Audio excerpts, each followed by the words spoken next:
ඔයගොල්ලෝ දකින්න නැති නිමල් සිරිපාද සිල්වා පොදු වැසිකිළියකට ගිහිල්ලා මුත්‍රා කරනවා. ඒ කියන්නේ චූ කරනවා. ඒකත් මාලිමාවේ කවුරු හරි වීඩියෝ කරලා ගොන් ආතල් එකක් ගන්නවා. මෙහෙමයි. පක්ෂ, ಜಾති ભેද, ආගම් ભેද වැඩක් නැහැ. මිනිස්සුෙකුට චූබරක් ඇදුනාම චූ කරන එක පොදු තැනක්ද?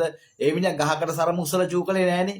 ඒ මිනිහා පොදු තැනකට ගිහිල්ලා ඒ මුසල චූ කරන්නේ නැත්නම් සරමිති සරබ කරේ දාගෙන නෙමෙයිනේ. ගෑණියෙක් නම් ඉඳගෙන චූ කරනවා පිරිමින හිටගෙන චූ කරනවා. ඕක වීඩියෝ කරලා දාන තරම් මන්ද බුද්ධිකෙක් මානසික ලෙඩෙක් නම් මේ ජනතා විමුක්ති පෙරමුණේ කියලා මේ ඉන්නවා කියන්නේ ඇත්තටම ලෙඩෙක් උට මේ මොකද පක්ෂ ભેද ಜಾති ભેද අමතක කරන්නේ. මිනිහෙකුට චූ බර ඇදුනම චූ කරන්න ඕන. ඒක මෝඩ ආතල් ගොන් ආතල් එකක් නෙමෙයි බං බල දෙන්නේ.